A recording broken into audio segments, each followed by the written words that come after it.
হয় হেকাৰৰ ৰম্যভূমিত পৰিণত হৈছে এতিয়া জুৰিয়া।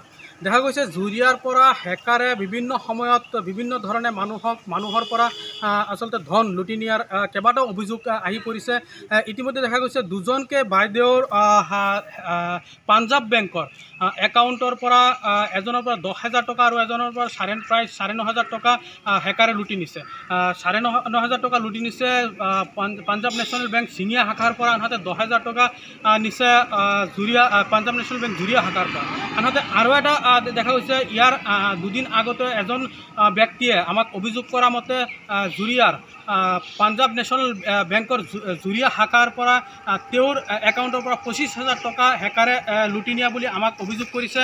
যিহেতু তেওঁৰ ATM কাৰ্ড নাই, কিন্তু তেওঁৰ নামত ATM কাৰ্ড থকা বুলি ATMৰ পৰা সেই টকা উঠোৱা বুলি দেখুওৱা হৈছে। আনহাতে ইয়াত এই জুৰিয়াতে PM কিষাণ নামৰ এপৰ জৰিয়তেও দেখা গৈছে হেকাৰে ইয়াৰ কেইবাজন লোকৰ পৰা টকা লুটি নিয়া দেখা গৈছে। বহুকেইজন লোকৰ পৰা হেকাৰে PM কিষাণ এপৰ জৰিয়তে টকা লুটি নিছে। দুজনী বাইদেউ মোৰ লগত উপস্থিত আছে, তেওঁলোকৰ পৰা তেখেতসকলৰ পৰা আমি পোনপটীয়াকৈ কিছু কথা জানিব চেষ্টা কৰিম। হয় বাইদেউ, কি ক'ব? আপোনাৰ নামটো? মোৰ নাম শ্ৰী পূৰবী বৰা। কি হৈছিলে আপোনাৰ লগত? মোৰ 23 তাৰিখে যোৱা মাহৰ 23 তাৰিখে মোৰ একাউণ্টৰ পৰা 10,000 টকা উইড্ৰ হয়। মই একদম ক'ব নোৱাৰাকৈ মই আচৰিত হৈ গ'লোঁ, মোক 10,000 টকা কেনেকৈ নিলে। তাৰপৰা লগে লগে মই PNB হেৰিয়ালৈ আহিলোঁ। জুৰিয়া শাখাত 5টা বাজিলে, 5:10 নিছে। 5:10 মই পিছদিনাই আহিছোঁ। আহি পেলাই তেতিয়া কৈছে আপুনি OTP দিবই লাগিব। মইতো কোনো পধ্যে OTP দিয়া নাই। কৈছে আপকা মোবাইল আপকা একাউণ্ট আপকে কেছে OTP ভেজ দিয়া। মোৰ নাই, মই OTP দিয়াই নাই। OTP নিদিয়াকৈ তেওঁলোকে হেকাৰে হেক কৰিছে। ইণ্টাৰনেট বেংকিং যোগেদি নিয়া বুলি ওলাইছে। পিছত ইণ্টাৰনেট বেংকৰ কিন্তু এই ক্ষেত্ৰত আপোনাক গুৰুত্ব দিছিল নে? আপুনি যিহেতু অভিযোগ দিছিলে, প্ৰথমতেতো গুৰুত্ব দিয়া নাছিলে, পিছত গুৰুত্ব দিছে তেখেতসকলে। প্ৰথমতে তেওঁলোকে ভাবিছে মই OTP দি দিছোঁ আৰু আপোনাৰ পইচা তেনেকৈ নিছে, আপুনি নিদিয়াকৈ কেনেকৈ নিব। পিছত মই যেতিয়া কৈছোঁ মই কেতিয়াও দিয়া নাই OTP, আৰু মোৰ নিজৰ পইচাটো মই লোকক দি দিম নেকি, মোৰ ইমান কষ্টৰ পইচাটো। তাৰপিছত গুৰুত্ব দিছে আৰু এতিয়া তেওঁলোকে মই জুৰিয়া থানাতো কেছ দিছোঁ আৰু তেওঁলোককো অভিযোগ ক্ৰাইম ব্ৰাঞ্চতো দিছোঁ। এতিয়া কি হয় আৰু পইচা ঘূৰাই পাওঁ নে নাপাওঁ ভগৱান জানে। এই ক্ষেত্ৰত চৰকাৰক কি আহ্বান জনাব, যিহেতু আপোনাৰ টকাটো আপুনি নজনাকৈ যিহেতু হেকাৰে তেনেকৈ আমি ইমান কষ্ট ধন, আমিতো দুখীয়া মানুহ ন, ইমান ধনী মানুহ নহয়। তেওঁলোকে চৰকাৰক আহ্বান জনাইছোঁ, এনেকুৱা দুষ্ট চক্ৰবিলাক অতি শীঘ্ৰে কাৰায়ত্ব কৰিব লাগে। আপুনি কি হেকাৰে নিছেনে? হেকাৰে নিছে, হেকাৰে নিনিলে কোনে নিব। গতিকে এনেকুৱা দুষ্ট চক্ৰবিলাক সোনকালে কাৰায়ত্ব কৰিব লাগে আৰু চবতে সেইটোত পুলিচ প্ৰশাসনেও সেইটোত অকণমান গুৰুত্ব দিব লাগে। তেনেকৈ নি থাকিব, লুটি থাকিব, সেইটোতো কথা নহয়।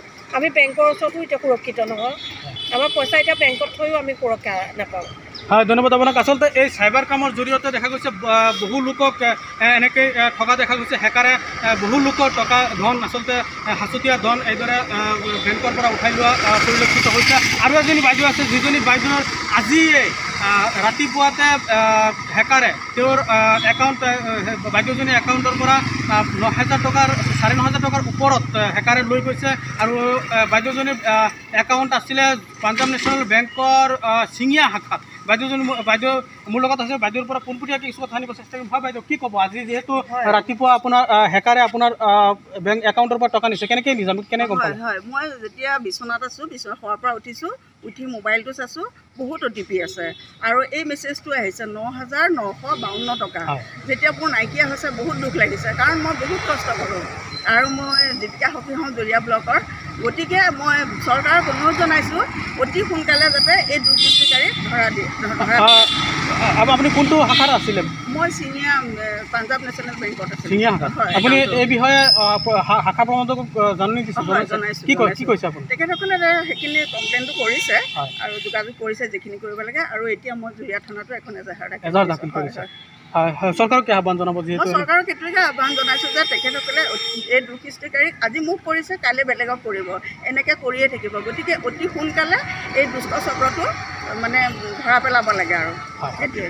ধন্যবাদ আপোনাক। আচলতে দেখা গৈছে জুৰিয়াৰ পেট্ৰল যি ডিপো আছে, সেই ডিপোত কৰ্মৰত এজন যুৱকৰ পৰাও 25,000 টকা যেহেতু পাঞ্জাব নেশ্যনেল বেংক জুৰিয়া শাখাৰ একাউণ্ট আছিলে 25,000 টকা হেকাৰে লৈ গৈছে আৰু দেখাইছে যে ATMৰ পৰা নিয়া কিন্তু সেই ব্যক্তিজনৰ কোনো ATM তেওঁ ATM লোৱা নাই গতিকে ATMৰ পৰা নিয়াটো সম্ভৱ নহয় গতিকে আমি ব্যক্তিজনে আমাক কোৱা মতে হেকাৰে যেহেতু লৈ গৈছে আৰু এই বিষয়ে পাঞ্জাব নেশ্যনেল বেংকত জুৰিয়া শাখাত তেওঁলোকে অৱগত কৰিছিলে কিন্তু কোনো ব্যৱস্থা গ্ৰহণ কৰা নাই বুলি আমাক জনাইছে যাৰ বাবে এই লোকসকলে চৰকাৰক আহ্বান জনাইছে যাতে এই যি হেকাৰৰ কবলত হেকাৰে যি ধৰণে মানুহক ঠগি আছে এই ঠগাৰ পৰা যাতে মানুহক ৰক্ষা কৰা চৰকাৰে বিশেষ এটা ব্যৱস্থা গ্ৰহণ কৰে জুৰিয়াৰ পৰা আবুল হুছেইন ND24